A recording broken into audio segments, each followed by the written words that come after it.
Today is August 2023. This Kamalakar Beljapalli Venkata. పూర్వకాలంలో జబ్బు పడకుండా బాగా స్ట్రెయిన్గా ఉండి జీన్ డిజార్డర్స్ లేకుండా క్యాన్సర్ అనేది తెలియకుండా డయాబెటీస్ లేకుండా 1960 కన్నా ముందు sulphur urea drugs means something related to the sulphur and urea is a compound in the human body.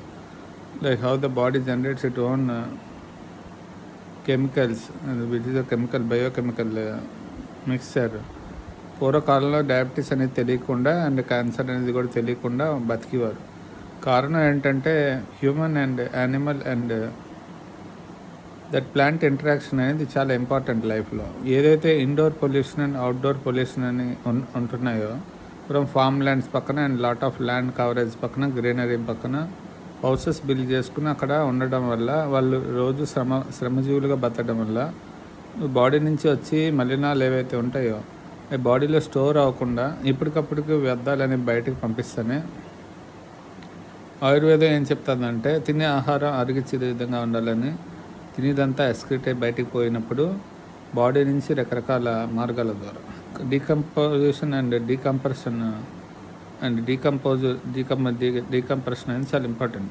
Compressed environment which no air ventilation and all other things and near by ఏరియాస్లో కూడా plants నుంచి సహజమైన carbon emission ఏదైతే ఉంటుందో body human నుంచి కూడా more animal products means more carbon emission means when people rely on plant components as their human ఫీడింగ్కి ఎప్పుడైతే ప్లాంట్స్ మీద ఆధారపడతాడో అప్పుడు ఆటోమేటిక్గా కార్బన్ ఎమిషన్ తగ్గుతుంది. ఎందుకు తగ్గుతుంది అంటే మనిషి ఆక్సిజన్ అనేది పీల్చుకుని కార్బన్ డైఆక్సైడ్ అనేది రిలీజ్ చేస్తుంది. సేమ్ యాజ్ యానిమల్స్ కూడా సేమ్ యాజ్ హ్యూమన్స్ చేసేది కూడా అదే. సో ఏదైతే మనం రోజు వ్యవహారికంగా ఒక ఆర్గానిజం ఒకటే తినాలి, మార్నింగ్ రైస్ తినాలి, మధ్యాహ్నం పెట్టుకున్నారో that is wrong sense. Means we are not habituated to or what we have habituated to. అంటే ఏదైతే మనం రోజు చేస్తే ఇలా చేయాలి, ఈ diet plan etcetera, this are all false thing. Human body complex structure, దాంట్లో ఉన్న మైక్రో ఆర్గానిజమ్స్ అండ్ బ్యాక్టీరియా ఏదైతే గట్లో ఉంటాయో అవి మనకి అవైలబుల్ ఉన్న కంటెంట్ మీద ఆధారపడి జీవిస్తేనే ఏదైతే మనం తింటున్నామో అది long term and short store చేసుకుంటుంది. సో నువ్వేదైతే విటమిన్ డి అంటున్నావో రోజు ఎండలో నించోవడం వల్ల అలాగా రావడం అనేది ఉండదు. ఏదైతే మనం తినే ఆహారం ద్వారా కూడా అది సంక్రమణ అనేది ఉంటుంది. రోజు ఎక్సెస్ తీసుకున్నప్పుడు కూడా బాడీలో అది స్టోర్ అయ్యి ఉండి మనకు అవసరమైనప్పుడు అది డికంపోజ్ అవుతూ ఉంటుంది, బాడీ నుంచి మళ్ళీ యూటిలైజ్ చేసుకుంటూ ఉంటుంది. సేమ్ ఫ్యాట్ కంటెంట్ కూడా అంతే. తినడం మానేస్తే సన్నం అయిపోతారు అంటుంటారు కదా.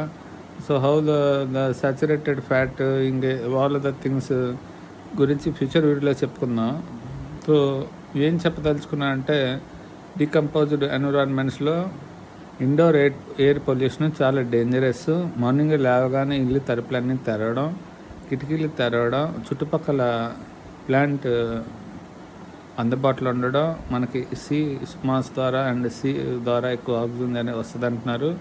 కానీ మనం ఏదైతే కార్బన్ డైఆక్సైడ్ వదులుతూ ఉంటాం రెగ్యులర్గా, అది చుట్టుపక్కల ఉన్న నీరేర్ ఎలిమెంట్ ఒక ప్లాంట్ అనేది ఫార్మ్స్ అండ్ ఆల్సో దట్ ఉన్నట్టయితే వెంటనే అది కన్వర్ట్ అయ్యి అవి ఏదైతే కార్బన్ తీసుకున్న ఆక్సిజన్ మళ్ళీ రిలీజ్ చేసాయో అవి మళ్ళీ మనం పీల్చుకోవడానికి కావాల్సిన ఇంటరాక్షన్ ఏదైతే ఉంటుందో అది లాంగ్ డిస్టెన్సెస్లో లేకుండా షార్ట్ డిస్టెన్స్లో ఉన్నట్టు చూసుకోవడానికి జీవ వైవిధ్యం అంటారు. దాన్ని మెయింటైన్ చేయకపోవడం వల్ల, జీవనశైలి మార్పుల వల్ల మనిషి అన్నాడు జబ్బు పడడం జరుగుతున్నది. దీనివల్ల వింత రోగాలన్నీ కూడా వస్తున్నాయి. ఎటోజెనిక్ ప్రాపర్టీస్ అంటారు. ఇది పాస్ట్ వీడియో కూడా చెప్పున్నాం. జై హింద్.